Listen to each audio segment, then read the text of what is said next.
USAA knows dynamic duos can save the day, like superheroes and sidekicks or auto and home insurance. With USAA, you can bundle your auto and home and save up to 10%. Learn more and get a quote at usaa.com/bundle. Restrictions apply. Brooks Running reminds us that we're all powered by something. Whether it's the me-time energy of a run after a day at the office, the electrifying energy of your first marathon, or the infectious energy of a group run with your friends. No matter what energy powers you, Brooks has gear specifically designed to unleash it. So lace up and let it out. Let's run there. Visit brooksrunning.com today to learn more. Vitamin Water Zero Sugar has great taste, zero BS, and obviously zero sugar.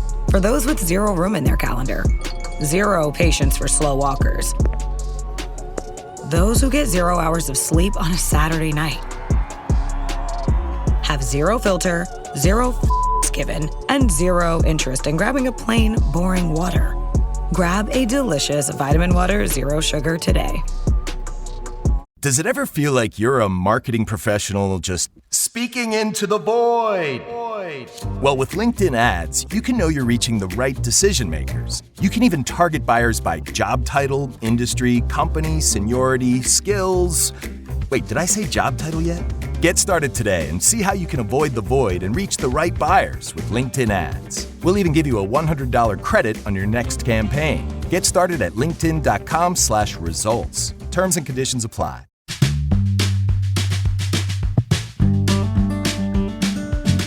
Hi, this is Tony Ruggiero here on The Tour Coach. Thanks for joining in and thanks for following along. It is my mission to bring you some of the best instructors, the players, mental coaches, fitness experts, everything you need to play better golf, all of the people I find fascinating that can give you information to help you in your pursuit as a teacher or as a player. It's all here on DewsweeperTV or wherever it is you get your podcast. Thanks for watching the Tour Coach podcast, and hopefully this helps you teach better, play better, and enjoy the game. So here we are, Tour Coach. This is his maiden voyage on the Tour Coach. And it's totally remiss on my part that we have not had him on before, because he's one of my favorite humans that I've ever been to any type of conference with. He's one of the only people that understands my humor, I think, actually. But he's a legend in the instruction business. He's one of the great teachers in the game. I'm up in New York. The Honger, James Hong. What the heck are you doing? And thanks for staying up with me while I have a glass of wine and we take this podcast. I'm right there with you. See, that's what I like about you. You're so dependable. Okay, we're done. All right. Everybody join us next week for another great edition.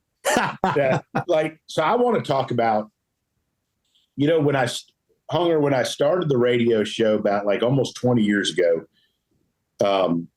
you never start things out thinking they'll ever turn into anything sometimes, right? Right. And the radio show got going and we ended up on PGA Tour Radio. And in fact, I always modeled myself after Peter Kessler. You remember Peter? Oh, yeah. Right. Uh-huh. In fact, Peter and I are going to do a podcast here soon.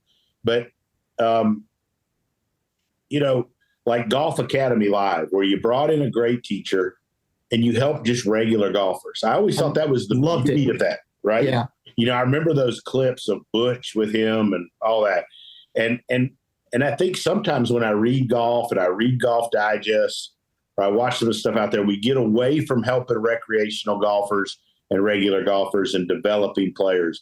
And everything gets to be quick tips, quick this. Let's talk about really developing players and really helping golfers that come to you or I.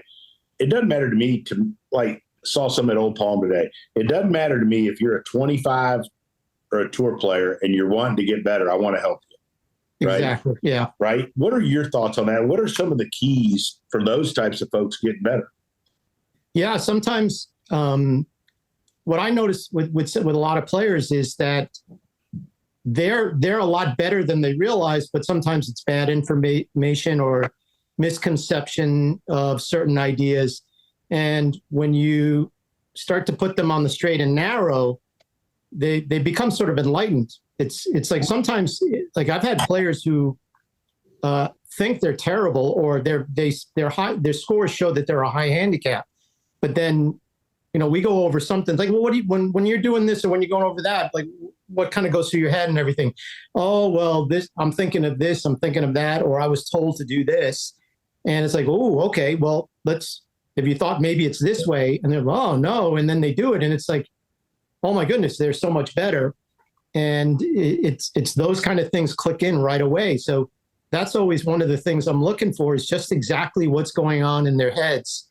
What are some of the misconceptions in their head that you find? I'm curious to hear from you, because you deal with, like me, I teach some really good players. I'm very fortunate.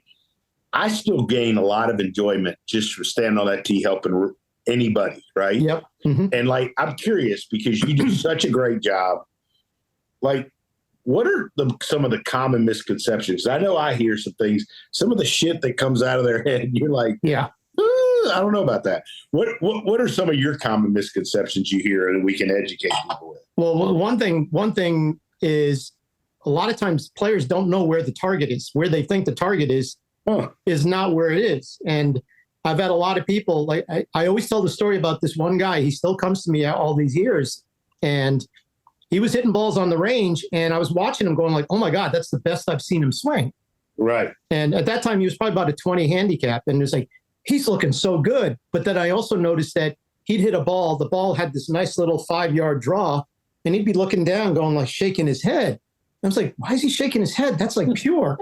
And I watched him hit 6 or 7 balls like that. And then I went up to him and was like, Steven, like, what's wrong? He's like, those balls are so far right. I'm like, what are you talking about?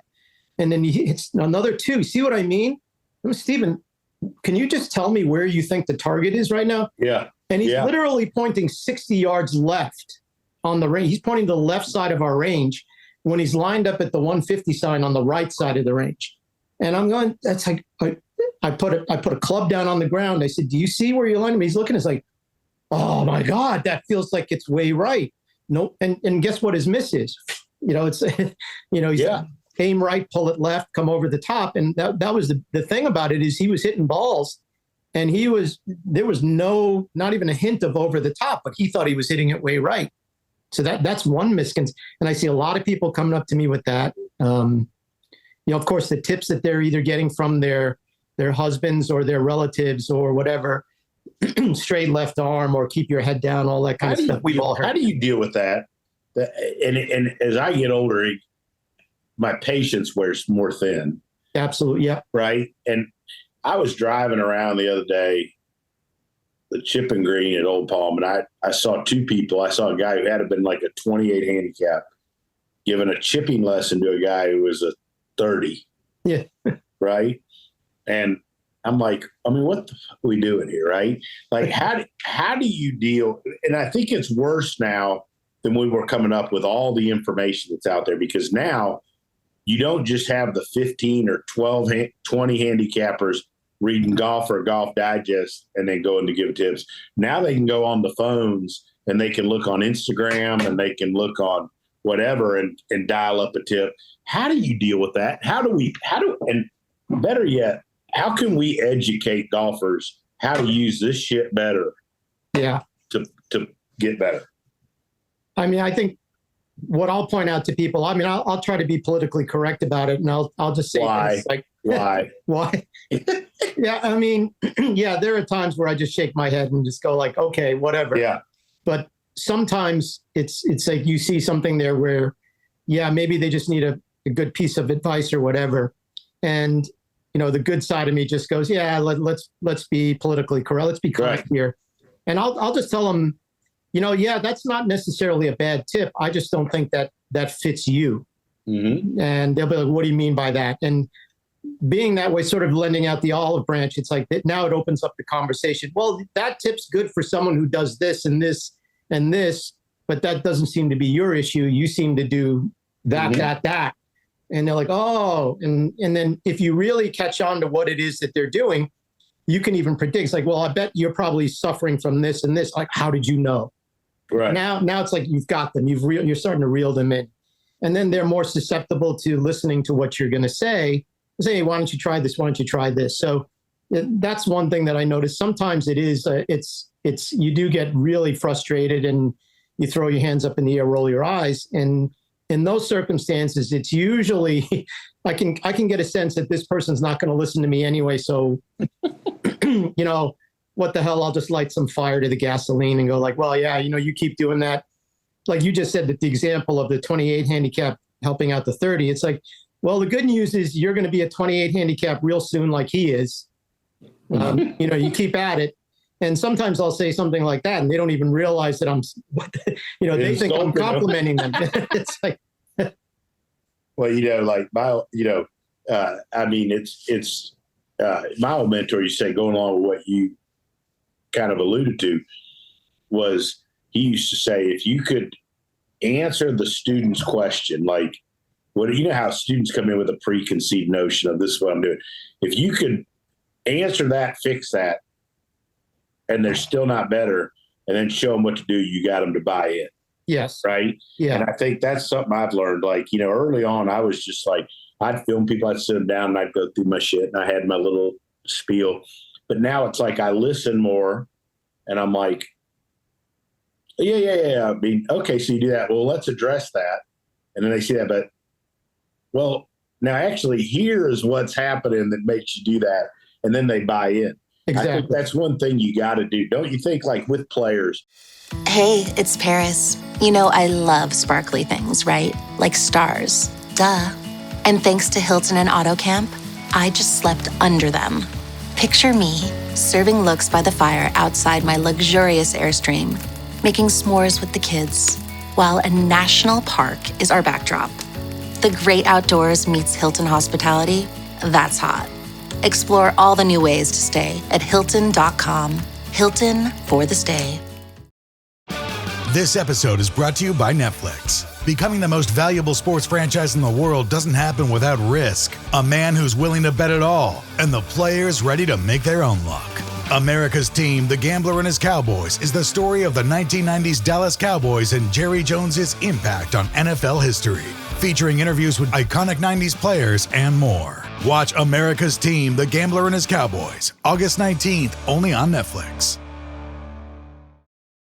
Because I think golfers, I use this term lightly, but I think they're smarter now than they've ever been, because there's so much info out there. They may not all understand it.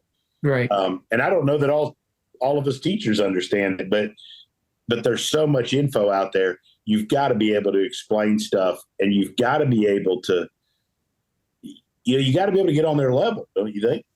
Yeah. And I think what happens is people will get on YouTube or Instagram or something, and they'll see a quick video, and they just automatically assume that one thing fits every single golfer in the world.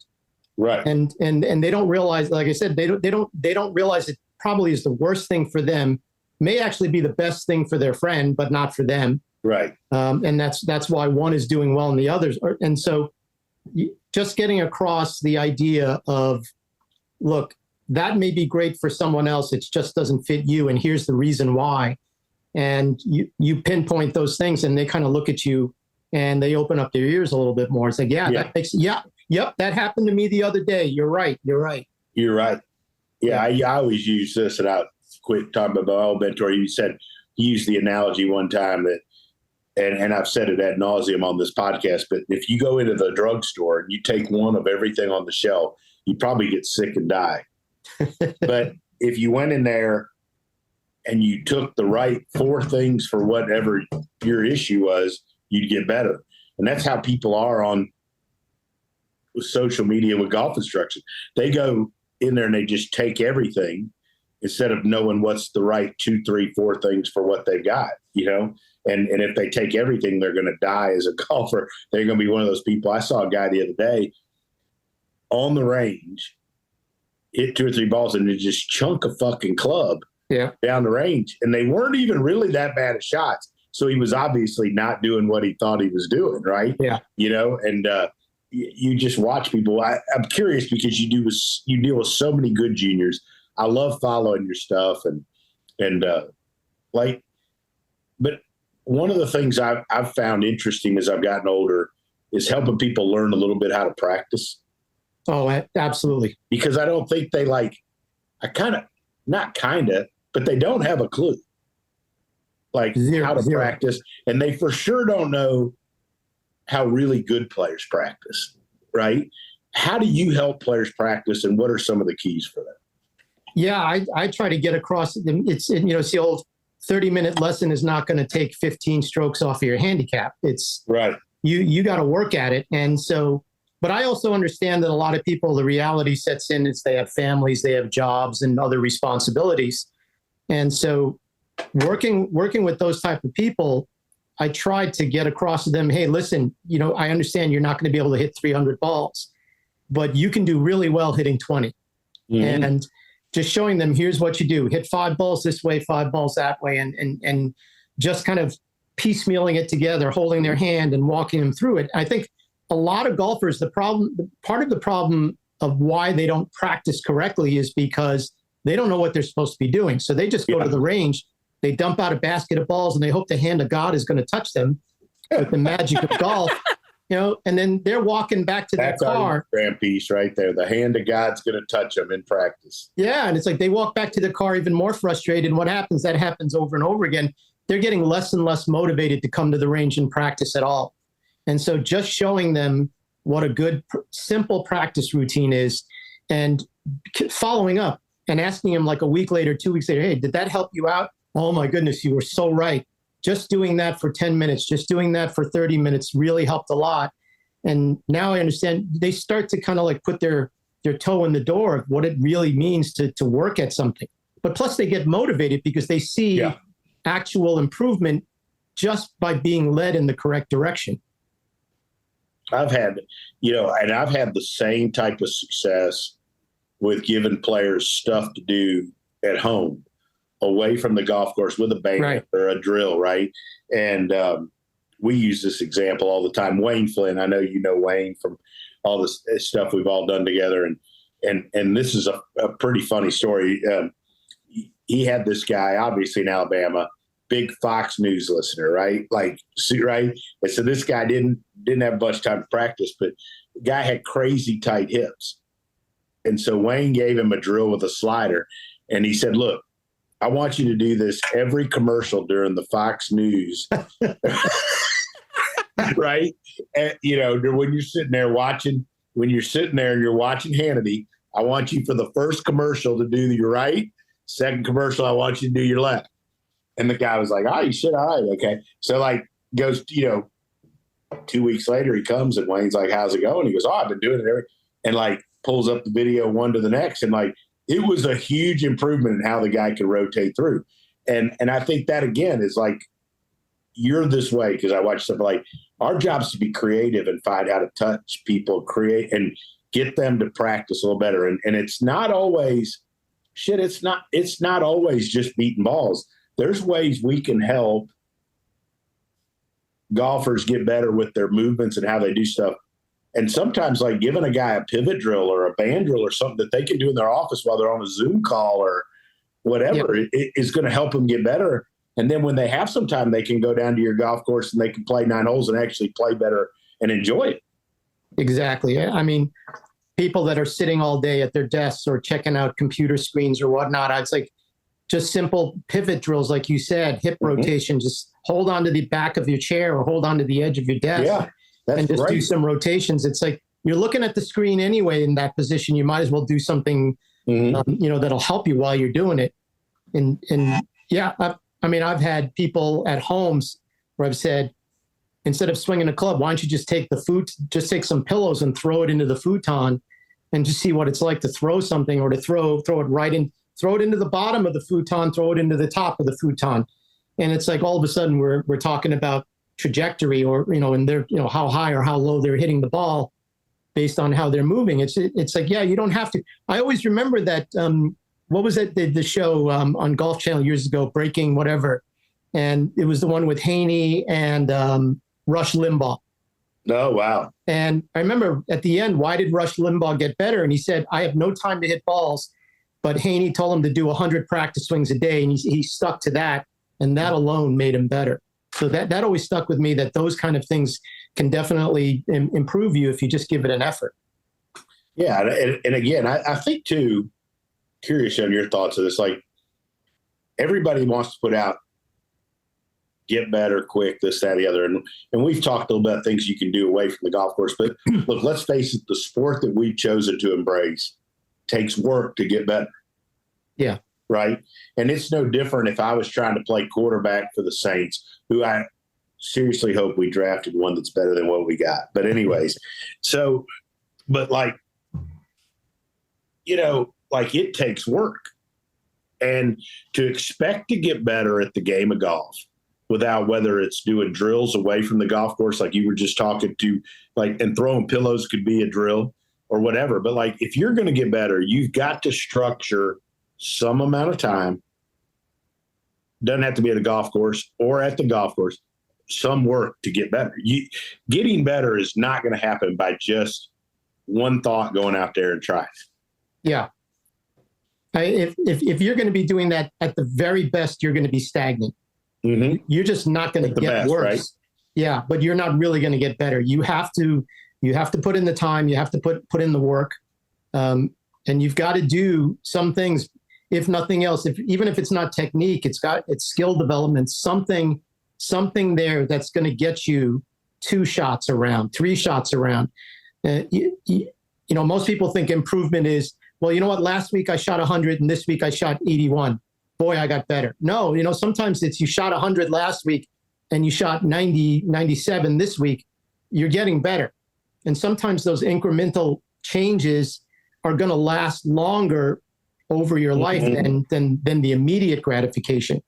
I always I like to tell folks, like, if one of the things we tried to do we've done at Old Palm is like, look, if you work on this for a season, you can cut 20% off your handicap in a year. Yep. Like, which is 20%, but like, you know, for a 20 handicap, you know, it's 4 shots, right? Right.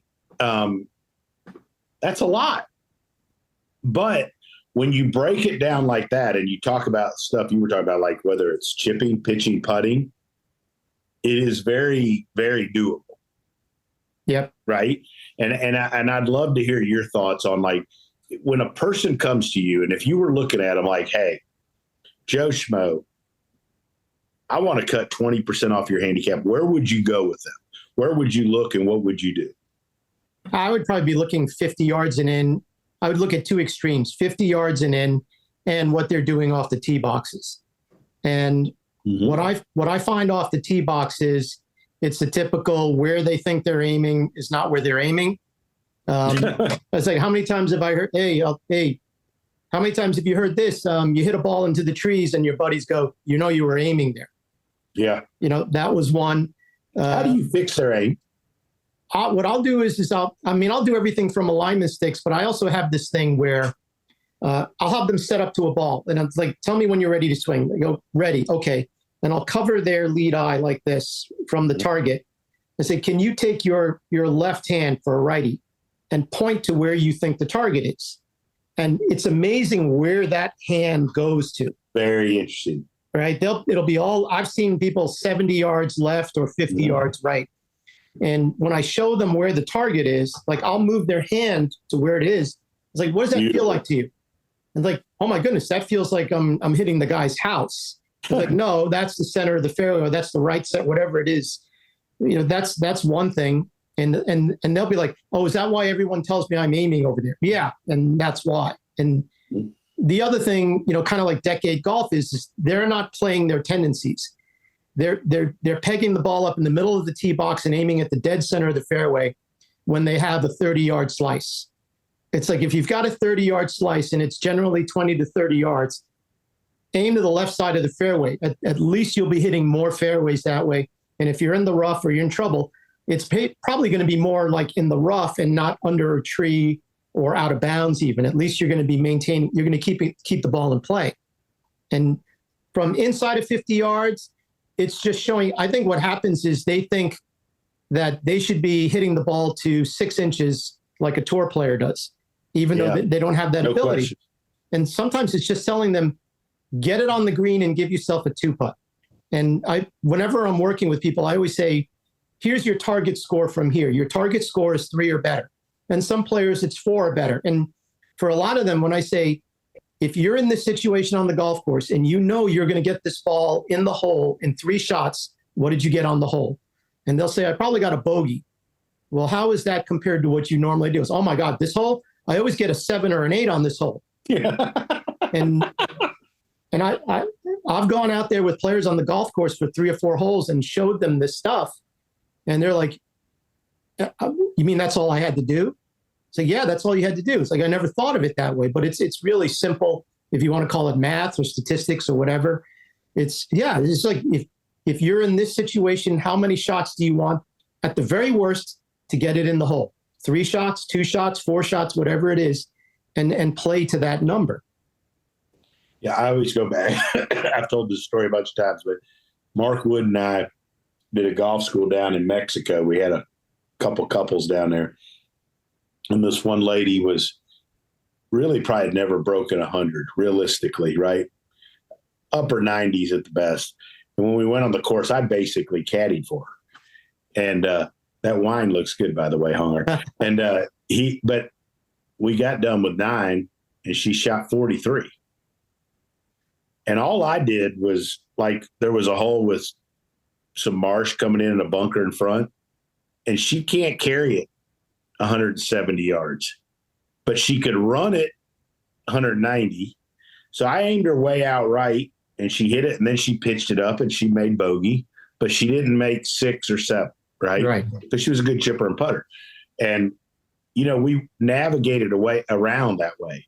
And, to his credit, Woody, who's been a huge mentor of mine, was a teacher of mine when I was in high school. And I'll never forget that moment being on the golf course with him when he was like, don't let her get in fucking trouble. That's basically what he was like, right?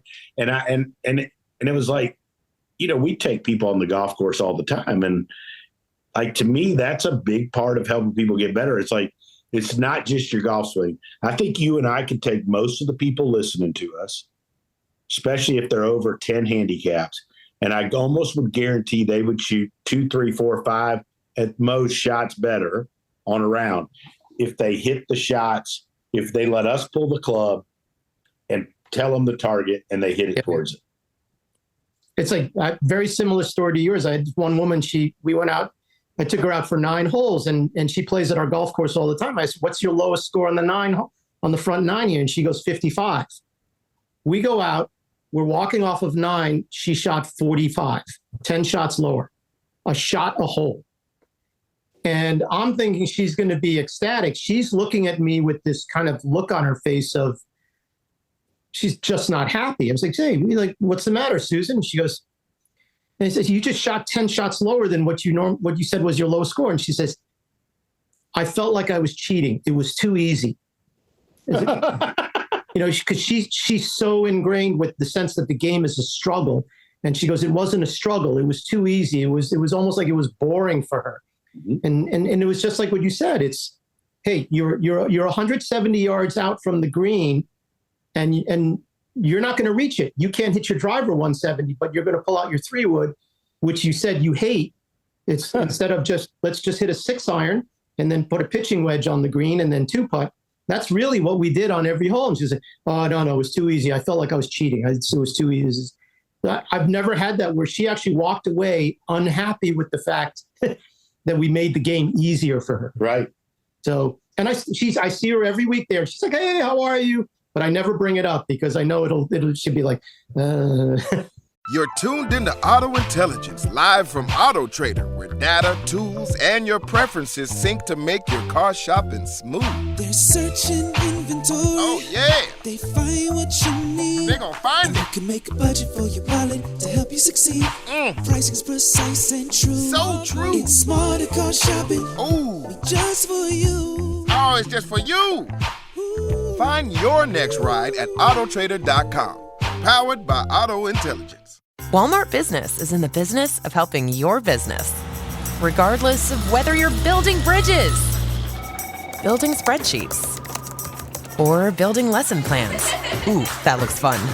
Walmart Business can help save you time, money, and hassle so you can focus on what you're building instead of what your supply closet is missing. In short, we take care of business so you can do more with yours. We're the Walmart you love, now for your business. Learn more at business.walmart.com. Yeah, but it's wild. But that's people's perception of how you're supposed to play. Yep. Right. And I think people, obviously they've been, we watch it on TV and they see tour players hit a drive and they go at the green. But,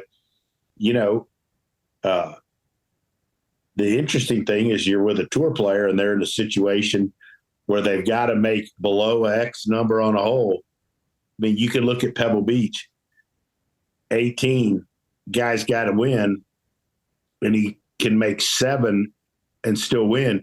He hits 4-iron off the tee out there, hits something up or whatever.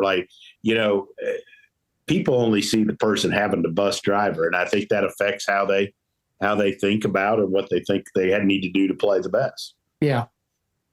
And I know with juniors, I tell them whenever there's an event in the area, LPGA, PGA Tour, it's when you go on Tuesday, watch them practice or whatever, but don't just follow your favorite player or the top players. Look at the bottom, who's on the bottom. Great advice. And follow them and watch what it's like for those players, because don't be surprised if you're still seeing named players that are struggling to make the cut. Right. And go watch them play, or players that are not having a good season, and see what they're going through. And I get the same comments. Boy, these tour pros, they don't hit as many fairways as I thought they did. They didn't hit as many greens, but they knew how to recover. They knew what to do. And it's like, yeah. And even when they're practicing on the range, I get a lot of people saying they don't hit as many balls as I thought they did. And boy, you know what? They look like they were working on the same stuff we're working on. So they get some more buy-in right there. Yeah, and I think when people go watch, the feedback I get when folks I had a couple of folks that I teach go over to the Zurich last week, right, because it's not far from Mobile. And, I was like, well, what did you see? Well, we went by the range. Well, man, they all had stuff down for aim, going back to what you said a little bit ago about aim. And, and then I was like, well, it's important. And they're the best players in the world, and they struggle it. Maybe you that shoots 90 could put a club down and learn something from it. And and then the other thing was like, well, kind of what you were alluding to, like, they hit bad shots. But when they hit a bad shot, they don't seem to make it worse, is what one guy told me. And I think that's where they're vastly different than the recreational golfer. Is like, they're really good at looking at the lie, looking at the situation, looking where the pin is, and what can I possibly do? And their skill set's vastly better than the folks we're talking about. And most of the time, they are more conservative with their approach than the 20 handicapper. Yeah, right. It's exactly what you said, is because they remember that one ESPN highlight where somebody hit their 3-wood from 5-inch rough and somehow managed to get it up on the green, and they think, oh, I can do that. Or maybe they did it one time in their life, right, where the blind squirrel actually finds the nut, and they think, oh, now that I've done it once out of luck, I can do it forever. Yeah. And it's just not the case at all. But I think, too, like, I've been fortunate with, Andy playing on Live. I've watched Phil play a bunch of holes, and, everybody, and he's the one I always come to. Like, everybody always thinks of his crazy flop shots and some of his crazy stuff. But you don't see the 14 other holes where he hits a bump and run. Yeah. And, or that he takes the easiest way. And I think too, like, we see that, like you were talking about, we see the ESPN highlights of the guy, and those guys and those girls are amazing, short-sighted. But you also don't see that the 4 other people that hit it there put it in a bunker or didn't get it on the green. Yep. And, we're these people are talked into thinking that you're supposed to. And you had mentioned earlier about, talking about expectations and how close you're supposed to hit it. And it's amazing to me how far off recreational golfers, and I'm going to say anybody that's over a 5 whatever handicap, how close they think they're supposed to hit it from 100 yards. Yep. Like, they think they're supposed to hit in the leather with a wedge. Yeah. And they don't realize that a tour player, hits it 12, 15, 18 feet. It's amazing sometimes when you ask them those questions, like, what do you think is the tour average from 8 feet in terms of putts made? All of these things. Crazy different. We've said it a million times to our players, our students, and they don't understand that. And And I know, like with the Masters just a couple of weeks ago and the British Open coming up soon, I've told a lot of people, when you watch it on TV, don't watch how the players hit it and the ball's 35 feet from the hole and you hear the commentators going, great shot, wonderful. Yeah, right? Great. British Open, the ball will be, they'll bump and run it up and it'll be 20 feet away for par. They're trying to save par. It'll be 20 feet away and the crowd is going, great job, great job, great job. And the women, aren't you supposed to hit it to 20 inches, to 20 centimeters? It's like, this is golf. You're not always going to do that. Mm-hmm. It's a great lesson. Great lesson. And I think that, what we've talked about tonight, like today is really will help the vast majority, like understand it. And if you go work on those shots and if you help, if we can help people understand how to play those shots from 60 yards, 70 yards, like if you hit it 25 feet, you got a shot to make it, but you're not going to make 6 or 7. Right. And my old friend, Peter Sanders, Shot by Shot Golf forever ago, but he used to come on the radio, but he used to always just harp on not making errors. Like if you're inside 100 or inside 50, get it on the damn green. That was his whole premise. Right. Yeah. And like you started looking at how many people make errors from that range. And it's shocking how many people from inside 50, 60, 70 yards don't get it on the green and how much they'd improve it. Even if they hit it 40, 30 feet, would be better players. Yes, exactly. And I know for us where I work, whenever we do a short game series or golf school short game stuff, that's what we're just harping on constantly is like, just give yourself a chance. It's like, if you put it to within whatever it is, 20 feet, do you think you can 1 or 2 putt that? And, most of the players would be like, yes, I can. Right. If I don't have a brain fart or something like that, it's like, yeah, I'll be fine. And it's like, yeah. And so why aren't you just doing that? Yeah. Because you know what's going to happen? We haven't had the word fart used on this podcast in at least 2-3 weeks. And remember, it's a brain fart. So, well, good. So I feel better about that. Thank you. Yeah, it's if you can get it, if you can hit it up there, you know what? You're going to get 1 to 3 feet every now and then. You're going to hit it to 20 feet every now and then. You're going to hit it to 12 feet every now and then. But you're giving yourself that range, and every single one of those shots that you're doing that, you're going to get 1 or 2 putts into the hole. Mm-hmm. Mm-hmm. And so, how good is your score going to be? How much better is it going to be? And, right where we all teach at our golf course, on the side over there is the practice green. And you always get some of the juniors, for example, they're hitting fancy flop shots and whatnot. And every now and then I'll look over and I'll see them and I'll drop a ball and I'll just grab whoever's club, 5-iron, whatever it is, and just, hey, fellas, bump it up there. And the ball's just dribbling, rolls up to 15 feet, rolls up to 3 feet. And especially when it's a good one, I'll say, okay, you guys, fancy, 60-degree lob wedges there. See if you can get it inside of the ball I just chipped up there. And where I'm standing is about 30 to 50 yards away from the green as it is.